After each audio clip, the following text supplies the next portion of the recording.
Excellent. Okay, well, welcome HGSE alumni and students. Thank you for joining us for our latest industry chat on philanthropy, an emerging popular field for HGSE grads. So I'm Emily Williams, Director of Alumni in Engagement and Lifelong Career Development.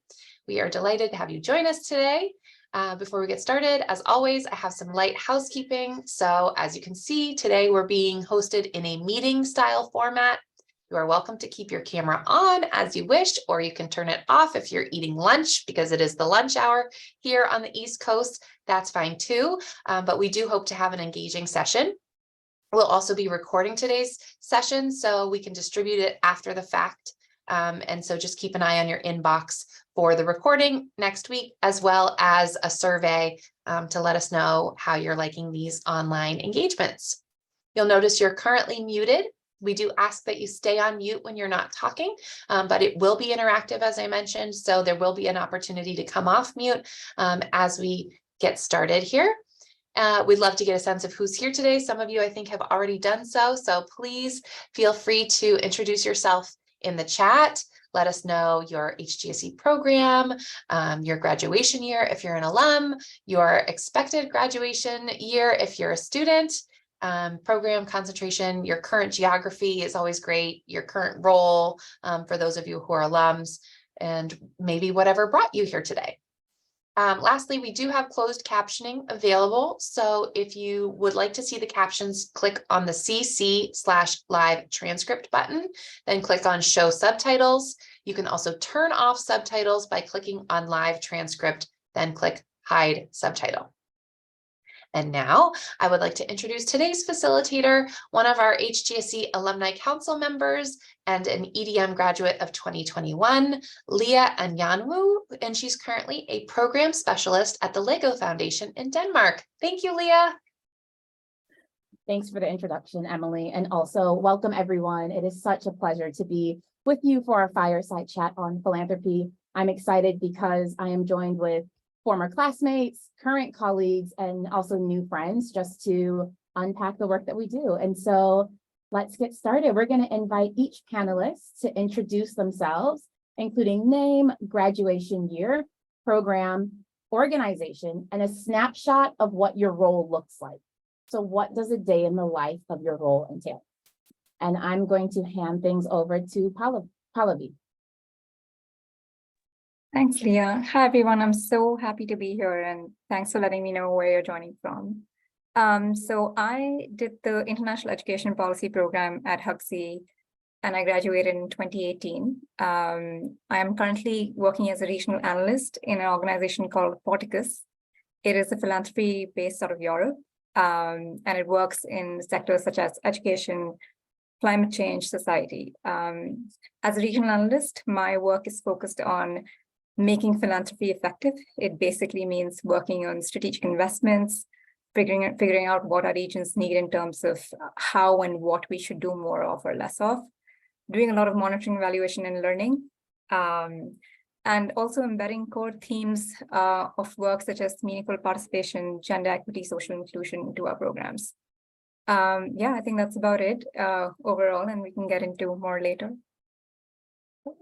Thank you, Pallavi. I will pass the mic to Natalie. Good morning, everybody. I'm Natalie Mitchell. I graduated just last year, so EPM 22, very last cohort of EPM.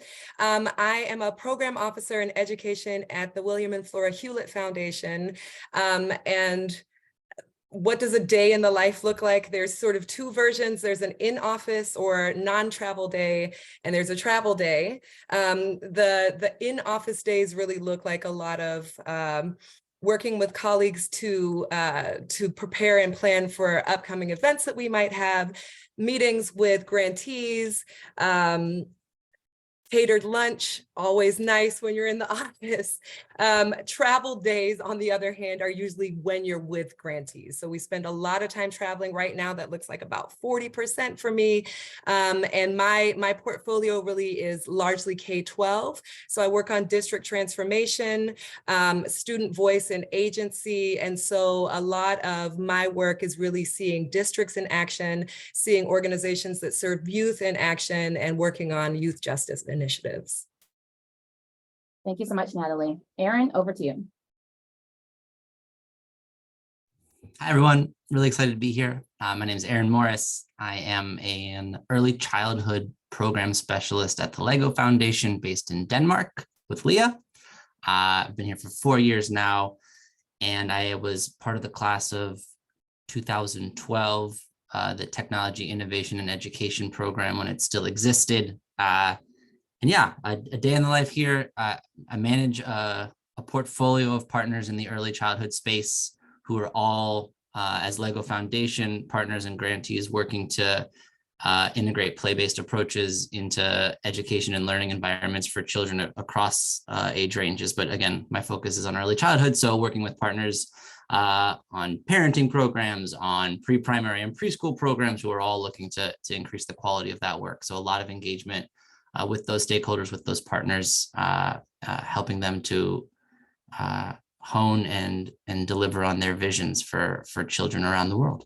Great to be here. Thanks. Thanks, Aaron. And finally, Max. Good morning, everybody. Max Espinoza, and I graduated in 2022. Also a Ed Policy and Management program with Natalie, my fellow classmate. Yay. And I'm a senior program officer at the Bill and Melinda Gates Foundation. And a typical day looks very similar to what you heard already, talking to partners, reaching out and talking to community leaders, because my work and my portfolio is place-based. And so really getting to know the community, the people, governmental officials. And then at Gates, we're a massive organization. So I'm a lot of internal meetings to coordinate, talk to each other, compare notes, figure out how we can work together. And then we talk a lot to other foundations. So also try to partner and learn what other foundations are doing. And a special feature of the Gates Foundation is we're often reporting and talking, writing about our work internally so that we can explain it. And so there is desk time where you're actually having to do that, which is, I think, a part of almost all of our jobs, to make sure that we can talk about the investments we're making and what they're doing, et cetera. Good to be here. Thank you, Max. And so I'm going to kick us off with some questions, but we do want this to be interactive. So feel free to add questions in the chat, react in the chat. Lisa and Emily are going to be monitoring that. So let's get started. We heard more about what your role entails, but what was your journey to philanthropy? What brought you here?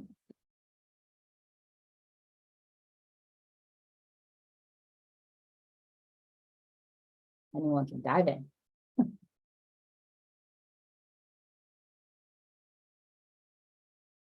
Okay, I'll go first. We all look at each other and wait for a moment. So I don't know whether or not my journey to philanthropy is unorthodox. I'm not really sure if there is a direct journey to philanthropy, which I think my colleagues will probably indicate. My prior role in this work, I actually came from a district where I was a director of a number of federal education grants. So I worked in a grant space, but a very, very different space, right? So federal and state grants, a lot of red tape, a lot of bureaucracy, very, very narrow, either very narrow or very nebulous guidelines with some very specific outcomes, which is a largely different space than a lot of philanthropy is. And when I was thinking about making a move into another industry, which was also tied with a physical move to the other side of the country, I moved from DC to San Francisco. I started thinking about what industries within the education space would be a right fit for me. And philanthropy really felt like the right place because of having a background in grants. and thinking about how to carefully use funds to make real change and transformation, particularly in districts. That's more or less how I landed in this space. Thanks, Natalie. I don't think anyone will say there is a direct route to philanthropy.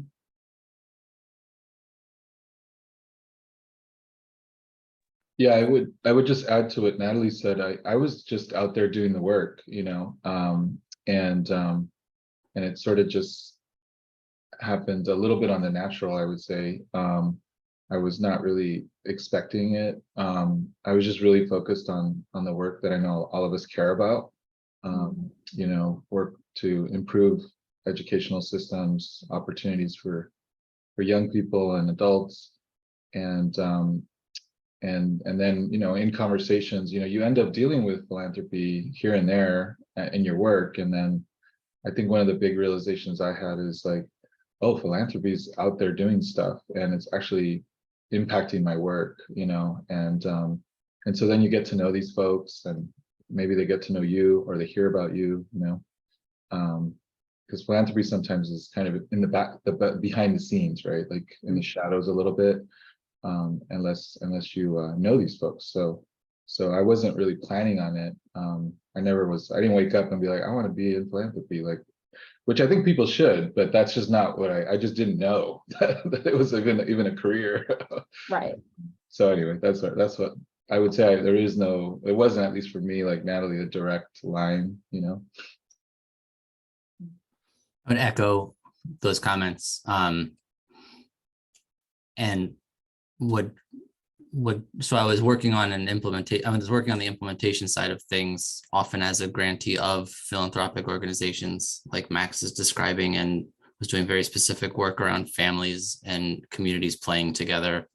And it's a very small world. And so like the Lego Foundation, in a lot of ways, like found me in my work, and that was my introduction to them. And then the opportunity to crack open that family play work was emerging at the foundation at the time, just to be very concrete. And like, we just started talking, and then it was like, okay, well, do you want to help make this? And for me, the drive to say yes to that was the learning opportunity. I'd been so focused in my career in the US up until the point where I came over here, and the opportunity, and I hadn't been doing an international ed program at Hugsy. I'd been focused on the technology and media side of things, so that wasn't where my head was at, but it was this opportunity to expand my horizons and to learn about what other people were doing in this space from a global perspective, and to dive into that. And that was too exciting for me to pass up. Yeah, I think my only addition to this would be that philanthropy has a lot of focus on the global south, and what does that mean for different people and the skill sets or the experiences we have. For me, I think very similar to everyone else. My background was in psychology, and I worked in like a lot of family teacher-led equity programs as a grantee, and then I moved on to do Hugsy, focused a lot on early years foundational learning. Got into a Gates partnered philanthropy in India, which was doing national level and state level missions, and then so on and so forth. But I think the value add of what you're bringing in from your perspective really depends on A, what you want to learn, B, where you're at in your journey. So I don't think that's one way to be in philanthropy, and it really depends subjectively on each person. Pallavi, I love that you emphasized, you know, learning and what you want to learn, and that's kind of just a natural transition into, you know, what keeps you curious in the field of philanthropy. What are you questioning? What are you learning in the positions that you each sit in?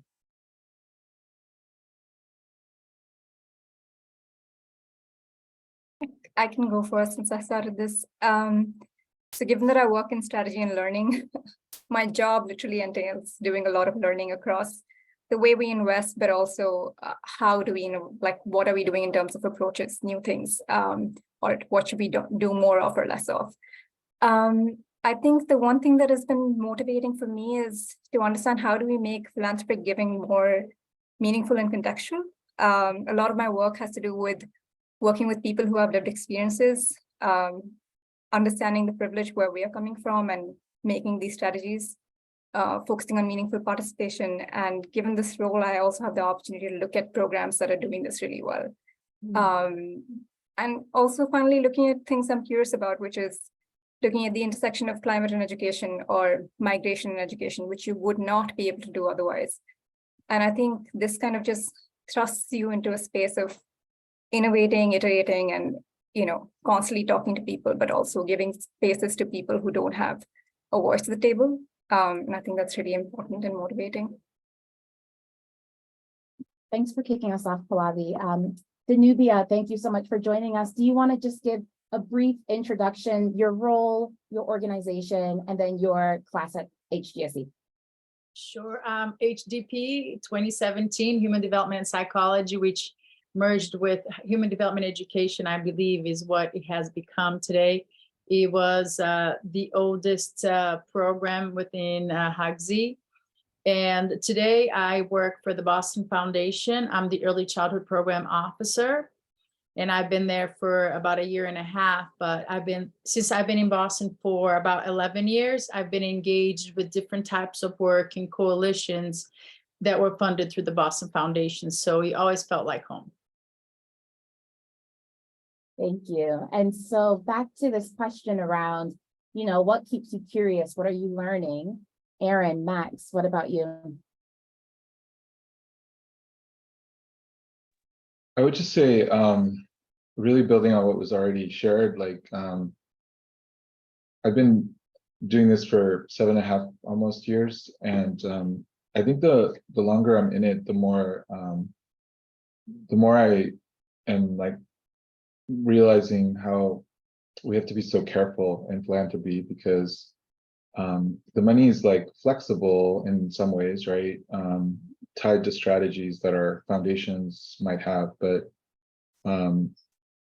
if we're not careful, we can actually do harm. And so just really being mindful of the responsibility that you have in doing it, and then how do you distribute that this thing that you're charged with doing. I don't like using it, but I'll just say like the picking of winners and losers, right? That frame is not great. But like, who you pick to be in the mix, right? Who's excluded, I feel like those of us in these roles, I find myself, always just trying to check myself and thinking about that, right?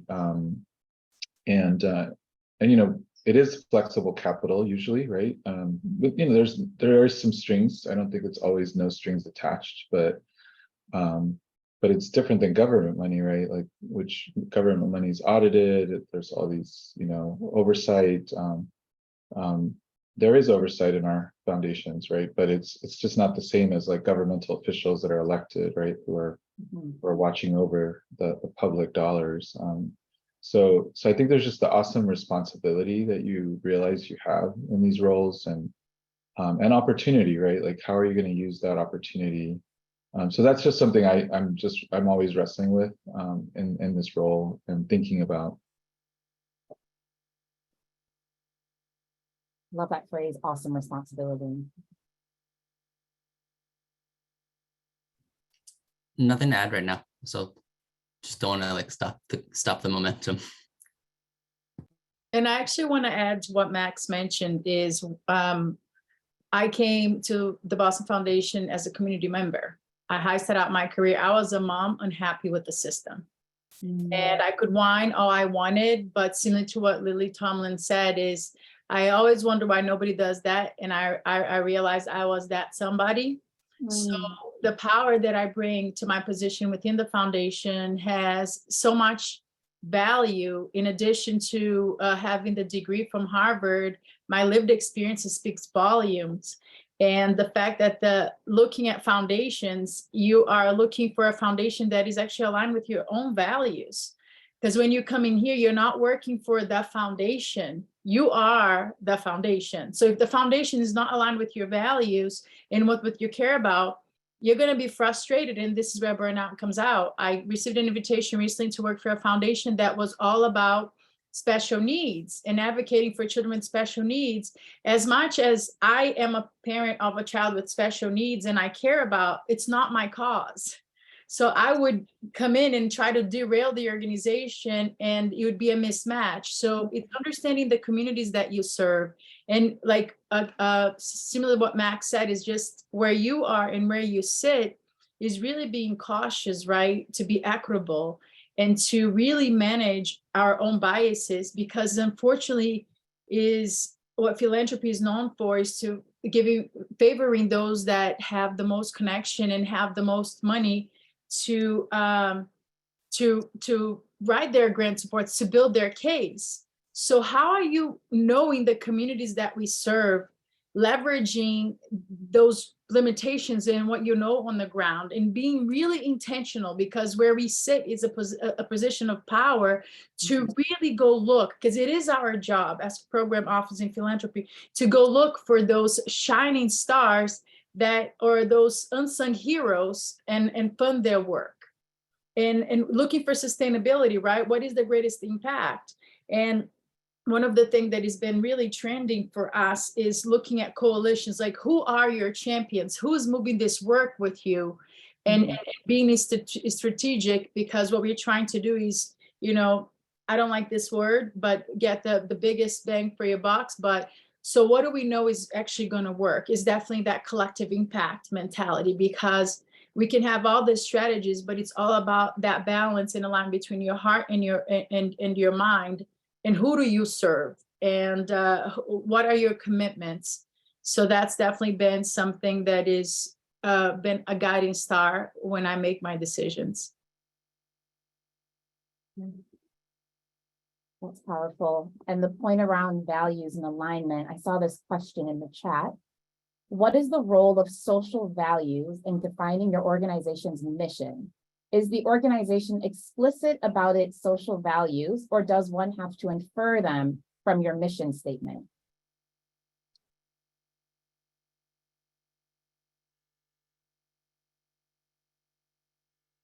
Well, sorry if I'm taking, does anybody else have an answer for this? I just want to give my colleagues a chance to speak. All right. What I want to say, TBF, is just going through a strategic planning. Our leader, Dr. Lee Pelton, just released our new pathway, which is around reknitting the fabric, healing, leading from behind, really capitalizing on our civic leadership. Grant making for TBF is honestly 15% of what we do. It's quite complex, the different ways that we support communities. In addition to being the Boston Foundation, we have other, like the equity funds, and we have the Haitian Institute and different other ways that we've been supporting the communities. And through that, we could have hired different consulting firms to tell us what to do, how to implement his vision. But he trusted the staff to bring about those visions and the values. And since a lot of us now at TBF are from community, we are bringing our communities with us as we set these values and inform the work moving forward. The inequities that some of us were grantees we experienced, we are trying to remove that as we developed our new strategic vision and implement it. So look us up hopefully in June, we'll be releasing something. Sounds very exciting. I mean, I think I'll add that, the foundation, well, there are multiple parts to this, right? So the foundation match is important. I think this is already said. Landing in a place that, or even on a team, because some foundations like Gates, as Max said, are massive and just really can have so much variation across teams. But landing on a team or in a foundation that really mirrors your own values is really key. Being able to say the mission and to carry out the work in a way that reflects your own values is an incredibly powerful and actually very rare gift to have, right? Like not a lot of folks get up and go to work every day and say, everything that we stand for, I'm 100% behind that. And if I was having a conversation with friends at a dinner, these are the things I would say anyway without the foundation, right? So I think that matters. For us, I know at Hewlett, it's really the basis of the education work is this idea that a healthy and thriving public education system is critical to the very democracy that America stands on, period, right? Like that's necessary. You cannot carry out that work without thinking about the most marginalized amongst us. You cannot carry out that work without thinking about Black and Brown folks. You cannot carry out that work without thinking about impoverished folks and, folks who are living at the margins in any way that you define that. And I think we attempt to espouse that both in the grant making that we do, in the way that we convene other folks, and I think in the ways that we connect to other foundations. That doesn't happen everywhere. That's not a given. And so if you're entering this world and those things matter to you, and they should, you have to be very thoughtful and picky, careful about where you land. Otherwise, you can land in a place that really mirrors what we think of philanthropy looking like historically, right? Giving to folks who already have so much, giving to folks who have the ability to ask for more, the ways, the means, the knowledge, the know-how, and not doing those things that Danubia talked about, right? Which is really seeking out those amongst us, those in community, those who don't know how to have a voice, to give them a voice so that they can be in the space so that they can benefit.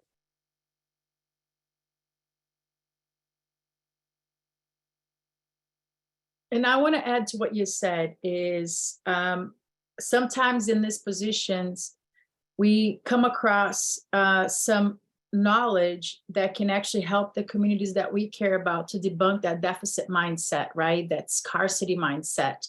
As nonprofits, we feel that we must struggle. Our foundation, they can apply for sponsorships for events. They don't know about that. Well, I tell them, well, I may not be able to fund you this way, but if you need support for your event because it's important to you, why don't you apply? It's a financial relief for them. Sometimes they don't ask for stipends for a family community engagement. Meanwhile, those that want to get paid, the high-end doctors that are leading coalitions, they ask for their time to be refunded. So I share that knowledge. If your community members' time is being utilized, how much do you pay them? You need to ask for that money. Because I'm not going to say no and go, yeah, you're providing stipend for your community. There you go. We're going to cross that off. That doesn't happen. So you need to share that knowledge because unfortunately, a lot of that knowledge, it stays within. And it's our duty to definitely share that knowledge and encourage them to, thrive. As much as we want our communities to thrive, those doing the work must thrive as well. So we need in this position to empower them and give it back that way. Share the knowledge. I hate to have a volley back and forth, but something you said just really triggered for me. Okay, great. I mean, I think it's a really generative conversation. The idea about nonprofits and scarcity mindsets, right? One of the things that I think a lot of folks in philanthropy often see is you'll have folks coming to you for a grant and they will ask for, X amount of money to carry out this project or this program or whatever it is. And one of the areas that you frequently don't see them asking for enough is overhead costs, right? Which is something you don't think about at all, but it's one of those things that keeps nonprofits in an ongoing space of not having enough, right? When you think we need enough money to pay X people to do X thing, but you don't think, what does it take to keep the lights on? What does it take for us to have enough money for thinking time, for us to go into community and to spend time interacting with people and generating new ideas, for us to have the space to do a transition? Like, how do we transition leadership? How do we think about what equity issues we're not getting to because we literally don't have time or space? There just literally isn't enough money to do those things. And I think we did a study and saw, sometimes we would see something as low as, and these are called indirect costs, right? The things that just you can't directly tie to a specific project or purpose. And we would see that folks are asking for indirect costs as low as 6% or 10%. And when we really looked at the true costs, there's a project called the True Cost Project, and to see how much this was costing nonprofit organizations, it was as much as 40% or 60%. So imagine that you're asking for, $100,000 and what you really need is $140,000 or $160,000. When you are not doing that, you literally never, ever get a chance to have the space to be thoughtful, to move forward, to bring the work into a transition phase. So just another thought that what Danubia said triggered. And Natalie, that point that you shared around what grantors can do to decrease the power, I think was elevated in the chat. So I'm going to read it as written. What best practices do you see or do you wish you saw to decrease the power disparity between grantors and grantees? What is the work that can be done by both grantors and grantees to develop stronger partnership-oriented work?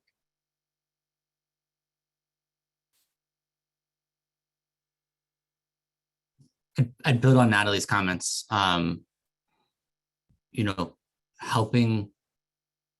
Creating conditions under which grantees aren't chasing after project-based funds every single cycle is a practice in which you can support and open up their ability to think longer term, to think sustainability, to think organizational, professional, like health and well-being of the organization, of the people that work for it.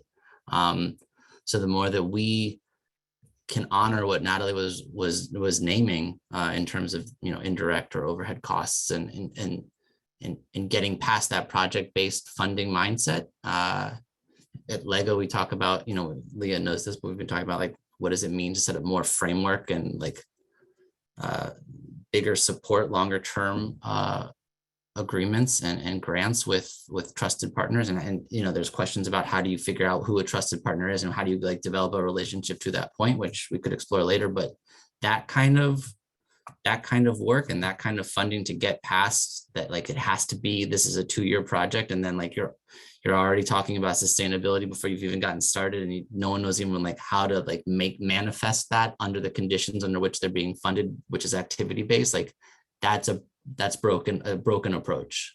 So as much as we can be pushing against that, I would say, and that's a journey for us still. I think it's a journey for a lot of us still, but it's definitely one that I think we're all trying to get on the right side of. And to add to what you said, Erin, is one of the things that the partnership, right? It's critical. We were funding Healthy Steps in Boston for which is to transform pediatric practices. These other 2 foundations are funding Team Up in another hospital. And that work is not sustainable. And philanthropy, as much as we think that philanthropy is what sustains work over time, the goal is for the system to respond in a way that just people are able to live a life of choice. So how are we creating policies or transforming the legislation or empowering communities to change and advocate to change the system in that way? So what we are doing here is, we know that these programs were not sustainable over time. They would have to be like filing for funding over and over again. So we partnered with the Clerman Smith Foundation for us to fund healthcare for all that would then advocate and negotiate with Mass Health. So programs such as Healthy Steps and Team Up would be funded. Well, the result is now that everybody got to go under an ACO through Mass Health for them to receive payment. So we were able to change an entire system. And this was because we sit in positions of power. I can just shoot an email to my colleague at the other foundation and have that conversation because we are both interested in this. So how are we leveraging those partnerships within philanthropy to just diminish the amount of work? And now this organization, they only need to give us 1 report for the 3 of us instead of creating 3 reports for 3 different foundations. I want to actually piggyback on that. In Porticus, we have an explicit focus on co-creation, like both of you said, and we actually do something called a partnership brokering course with all our partners as well as co-funders whenever possible, and talk about like sustainable partnerships over time and what does that mean for systemic change, not just systems change meaningfully, and in so changing mental models over time. And of course, that's one part of the work. The other part is, a lot of what you've been saying on core cost support, multi-year budgets, giving more flexible funding approaches and organizations and just learning from them as opposed to, doing activity-based work. And then there are some like very easy plugs that you can do. A lot of like not naming names, but a lot of donors end up doing a lot of capacity building type things, whereas it should be capacity strengthening. And you're giving support to be able to learn from your partners of building an ecosystem. Those are really quick ways of understanding the power dynamic and understanding where your partners are coming in, where you are coming in from. And I think that's what I've realized working with like partners across multiple contexts on shifting power back. Another interesting thing is foundations are starting to diversify their investment committees. That's a big play in understanding which donor you should work with. A lot of these investment committees don't have people of color, don't have representation from the grassroots. And those are like, you can find the stuff on the website. Is there a DEI statement? Is there stuff on social inclusion? So I think there's a long way. I think all of us are on that journey, and hopefully at some point things will start changing. Yeah. Pallavi, I'm so glad you shared that, and really everyone on the panel. I also want to name that there are almost two conversations happening in parallel. So there's the, how do you do philanthropy well? What does that look like? And then there's also, and I'm seeing more questions coming in about, how do you get into this work? And I do want to name that usually these calls focus on alumni, but we have current students, recent graduates, and more seasoned professionals, which I fall into, on the call. And so if we think about those who might want to transition into philanthropy, this question, it made me chuckle because my answer is yes. But when you started in philanthropy, did you feel confused? Like, how does this work? And how did you find telling others who aren't in philanthropy what you actually do? So what was that transition into philanthropy like?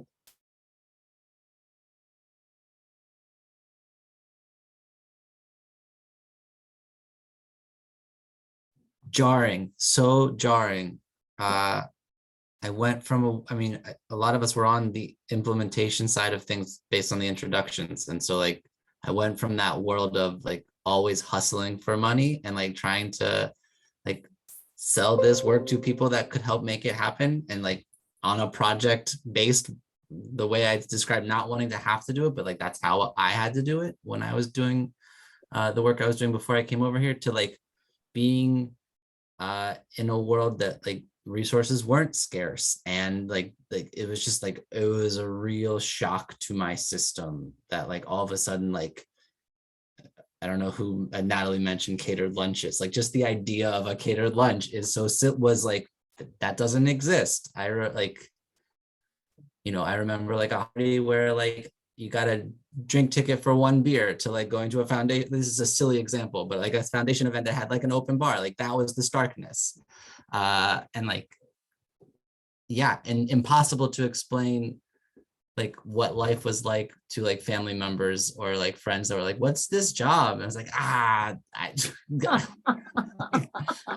I've got all of these like made up Lego bucks, and I get to like help decide where they go. And it's like an awesome responsibility and really fun.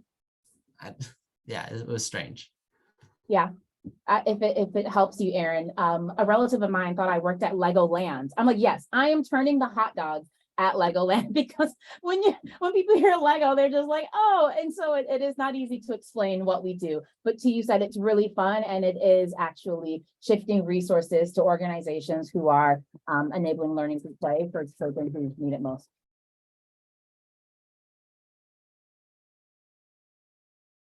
For me, like I said, when you join I think the best way into philanthropy, I would say, is actually understanding your community and knowing who are the players. And I just shared a resource called Empower Digital that might help you navigate, even if you are working in nonprofit, to help you with your fundraising efforts too. It's free for at least for the next 2 years.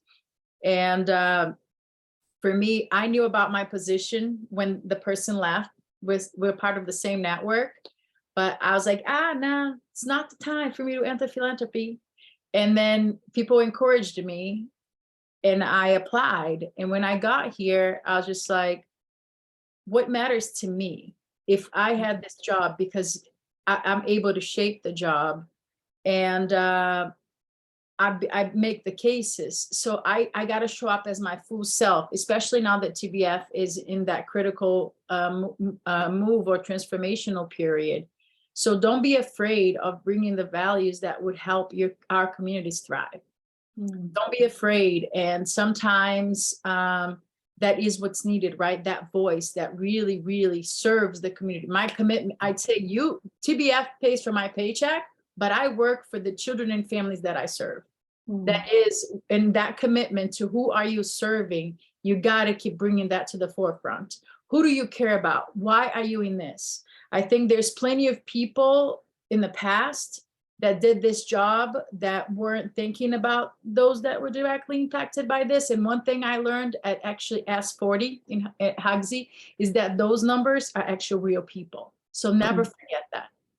Yeah. It was when I and came in stories the behind job, statistics. yeah, it was Yeah. very, very different, but you got to feel confident that you are in it and trust your heart. I think that that's the most important thing. Like, what impact do you want to leave, and what are the ripples when you're walking into philanthropy? Because it's definitely a very privileged position that we get. Yeah, I would just build on that. Like, once I got past the feeling of like, what is this place? Oh my gosh, like this is like its own world, right? You know, they train you, like at least at Gates, they give you like this is the training, this is how you do investments, this is how you do your work. And at first I was like, oh, I need to follow that, like, you know, to the T and all that stuff. And eventually I learned that that's just like a guide. And, you know, building on what was just said, like, you actually have to adapt it to how you do your work and what you bring to the work, right? And then you realize that all these people who act like they know what they're doing actually don't know what they're doing as much as they say they know what they're doing. Max, you're not supposed to say that. No, I'm just kidding. I'm just kidding. I mean, it's the truth. It took me a minute, but then I figured it out, and I was like, oh, that's just their idea. That's just how they think it should be done. I don't have to do it that way. I can do it a little differently. I'm going to learn and from others and see how they do their work, but I'm going to adapt it based on what I know and my own experience, my own training, my own lived experience, what I know about the impacted communities that we're talking about, right?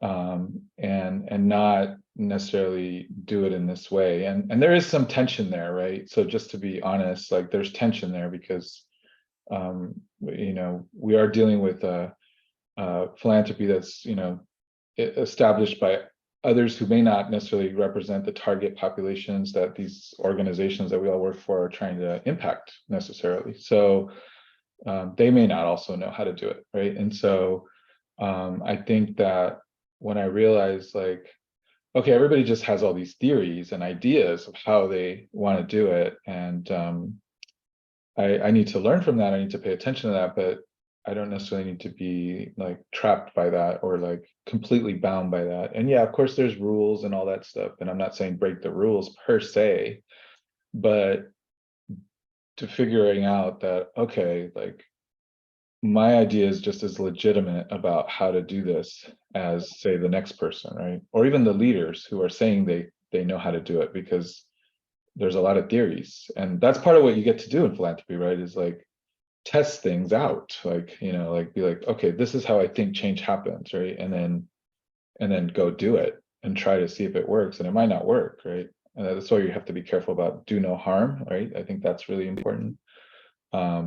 And so anyway, I just think that was like a big like aha for me. And then I just, you know, I just kept running, right? I'm like, okay, I'm just gonna go in this direction because this feels right. I gotta trust myself, right? And I have to say that out loud because, you know, we are often, particularly those from marginalized communities, you know, our experiences are delegitimized, right? Or, you know, not elevated, right? And so I have to sort of remind myself, like, no, I actually do know this. I know how to work with certain communities. I know California. I'm from California. I grew up there. So I have ideas about how we work in California, for example, because I grew up there. You know, California's a big state. But my point is our experiences matter, and not everybody's trying to test their own ideas. And maybe they're all fair game, right? And so figuring out how to do that, I think for me has been part of the journey, right, in philanthropy. Yeah. And Max and Danubia, what you shared about learning in the role, but then also connecting that to your experience at Hugsy, what would you say you learned in practice that you wish someone had told you during your time at HGSE? So what did you learn by doing that you're like, oh, you know what? It would have been really great if someone had told me.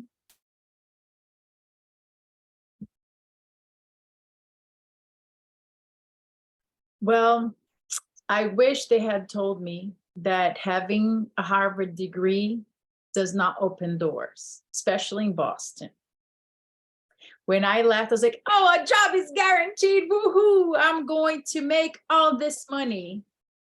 No, I think it's even harder for us to really capture on relationship and really, really building our portfolio and our messaging.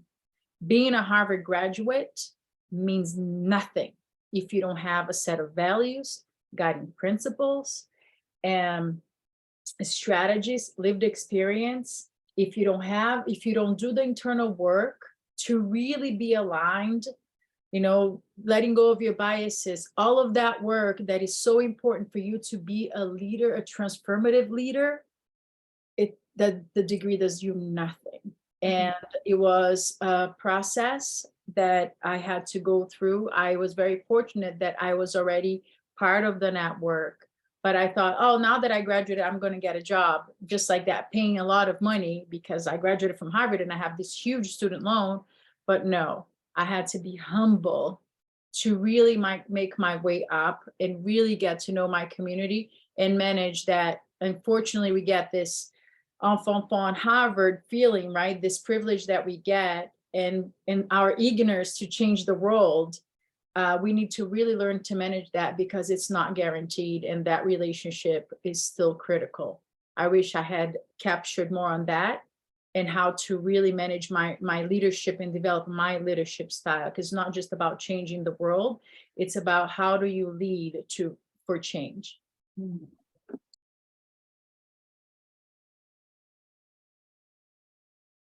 I would say the degree, one of the things the degree does is connect us to networks that we may not have been part of before, or even reinforces other networks we were part of, but like deepens them. And I was just having this conversation the other day. I was like, oh, you went to Harvard, and I saw that in your bio as I was preparing that for my bosses, and they're like, you went to Harvard too? Like, and then you start talking, and then it just kind of opens up a whole nother conversation, right? And so I've seen that. The other thing is just that I think you have to resist the temptation of thinking that because you went to Harvard that you have all the answers. And I know we hear that, but it's really true. And this person I was talking to actually said, I don't tell people I went to Harvard. That's the least interesting and important thing about me. And I was like, wow, okay, there we go.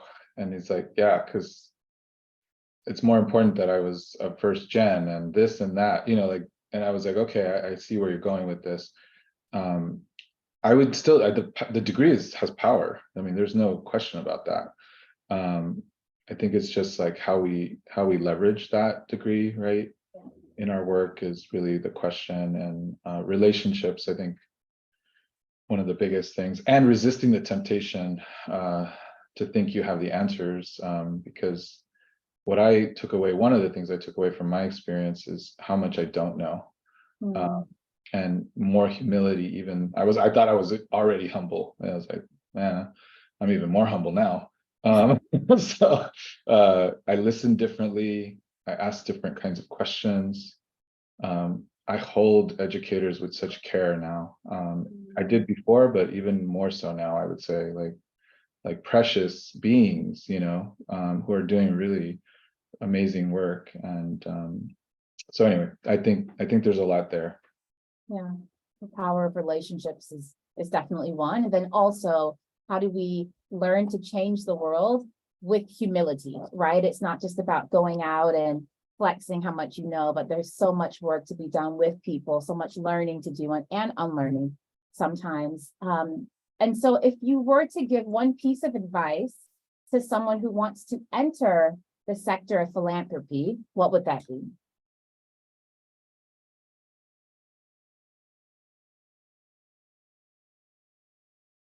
Okay. I think I'm going to pick up on this thread about networks and that a point that Max just made, and that one of the things that has become very quickly apparent to me is there are a lot of Harvard alums in philanthropy. Now, that's probably something we should unpack in terms of like the elitism and how that happens. But the truth is, if you're interested in this sector, you likely, laughing at the chat here, you probably know somebody who's already working in philanthropy, and a guarantee that you probably have or had a professor who can connect you to somebody that's working in philanthropy. And so if that is an interest of yours, I think that you are probably closer to philanthropy than you think. It is a world that seems largely hidden in a lot of ways from the public eye, but it's always in the room. And a lot of times it's actually the room, and people are not aware of that. And so you are probably closer to it than you think. And then I think just in terms of a piece of advice that I would give, I mean, I think my colleagues have really said it beautifully. This work is public service work. It can be very easy for folks to get into the space and feel like I am the funder. I have the money. Come to me. And the reality is that it's really your duty to go out into the community and figure out who to give the money to. My boss has a habit of saying that we're not in the business of telling folks what to do with our money. We're in the business of figuring out who to give it to. And I think that says a lot about what we think about flexible funding structures, right? Imagine that your only job is to find folks that you believe in and that you trust enough to give this money to and say, let's see what you can do with it. So when you enter the space, to enter the space with that kind of humility. And if you have the gift, because it truly is a gift of subjugated expertise, if you come from one of the communities that you hope to serve, philanthropy is lucky to have you. Enter the space knowing that and understanding that mindset, that if you are queer, if you are Black or brown, if you come from an impoverished background, if you are an immigrant or a newcomer to the nation that you work in, it is a gift for philanthropy to have you. They need you. We need you.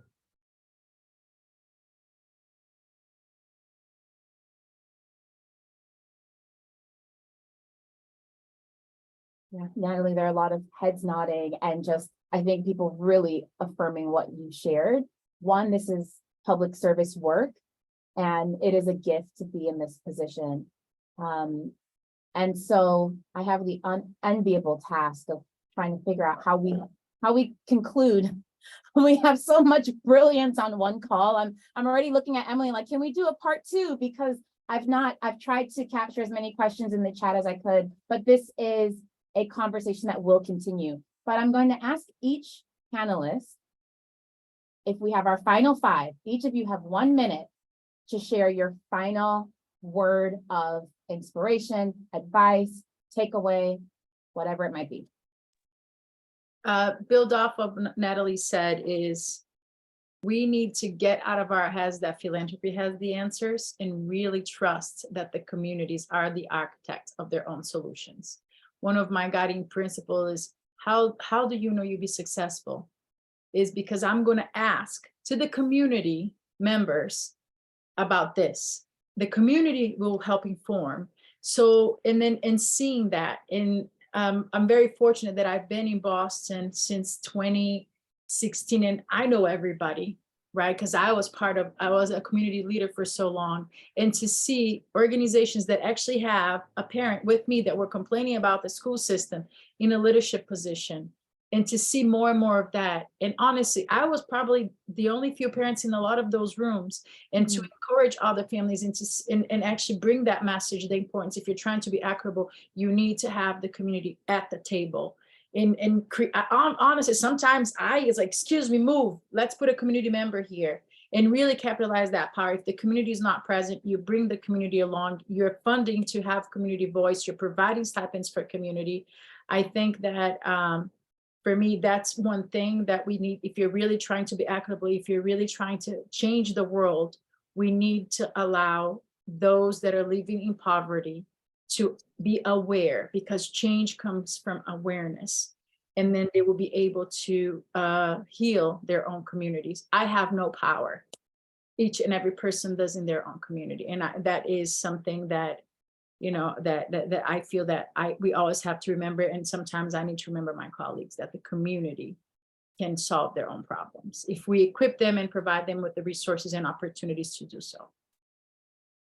Thank you, Danubia. Pallavi, can we hear from you? And then Erin. Thanks.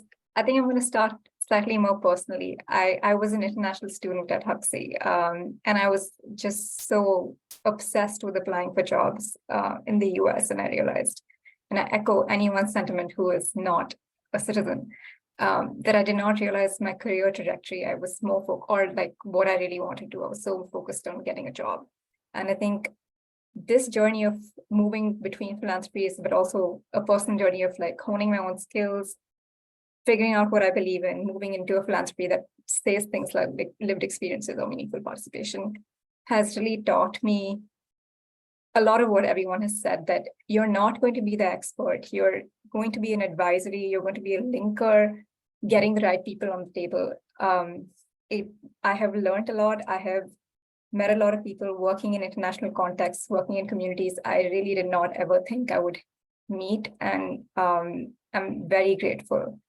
The only takeaway I would say, if anyone wants to explore like a job in philanthropy, is relationship building, looking for the right mentors, and seeing if this is the right fit for you. You might be in a philanthropy that does venture philanthropy and outcomes-based funding, and you might tilt towards trust-based philanthropy. And so you might not be happy. So it's really your own journey, and there's no right or wrong in this. So yeah, that's about it. Thank you, Pallavi. Erin, Max, and then Natalie. One of the main reflections I'm having right now is just how diverse philanthropy is. And I'm just listening to this great group reflect on their experiences within their organizations and their communities. And we're just also very different. You know, Danubia is clearly so closely embedded into the community where her work is happening. And the opposite is true for me. You know, I'm working at a Danish corporate foundation who is trying to impact education systems around the globe. And like, I'm very far from that work, and it's fascinating and thrilling work for me. And, you know, so many of the comments made today resonate about, you know, wanting to create the space and to listen and learn from others, and to enable their dreams and visions to come to life. And yet I'm not embedded, and I'm not in a position where I can create that same exact seat at the table in the way that Danubia can at a moment's notice. That's just one concrete sort of like reflection, but like overall is the broader reflection there is that, like, if, you know, if you're and on this call today, we're thinking about considering work in philanthropy, there's lots of different ways of, it's just as diverse a field as any other field. And so, you know, building on Pallavi's comments, there's lots of different, you know, questions you can be asking yourself, and different organizations will provide different fits for you and for what your values are, for what your interests are, and for how close or how far you might want to be to the work. So that's just where my head's at. Thank you. Thanks, Erin. Yeah, and I think for me, I would just say our former CEO at the Gates Foundation, Sue Desmond, used to say that she wanted us to view philanthropy as a career, that it could be a career, right? And that's one way to think about it. And to, you know, we think of being a teacher or being a school, a university administrator, or other parts of education, but we don't think about philanthropy as a career usually. And so thinking about that as a career, and I guess the last thing I would just say there is that our experiences matter, and it's important, I think, in those of us who are in this work of change making, right, which I think all of us as Huxley, the community of Huxley, right, want to make change, a positive change. try it out, and see what it's like. And if nothing else, you'll learn something, right? And add that to your toolkit and your knowledge of how change happens, not just in the US, but throughout the world, right? Because philanthropy is throughout the world. And so really view it as a opportunity to continue learning as part of this process that we're all part of to try to change the world for the better. Thank you, Max. And I know that we are right at time. I think I have already said my last word. I would just echo everything that the panel has said, and thank you all for being here, and these beautiful, brilliant minds, including everybody that's in the audience, and hope that some of you all will come and join us in this work as we think about our future collectively. Wow. Thank you all. This has been just such a generative, inspiring conversation. I know Emily is going to share our contact information, but this is not the end of the conversation at all. Please reach out, continue to ask the same really hard questions you were asking in the chat amongst yourselves, amongst other HGSC alumni, and in the work that you do. Emily, I will hand it back to you. Thank you, Leah. Thank you so much for being our fearless leader this afternoon here on the East Coast and wherever you are, whatever time zone you're in. Thank you to our alums who gave of their time. Like I said, like Leah said, actually, we'll be sending out a follow-up email. We have the pulse survey. We're going to give you contact information. We're going to send the recording. So you can revisit this, and part 2, we got to do it. So thank you all so much. Enjoy the rest of your day. Thanks, everyone. And you guys can come off mute if you want to say bye, or you can just leave.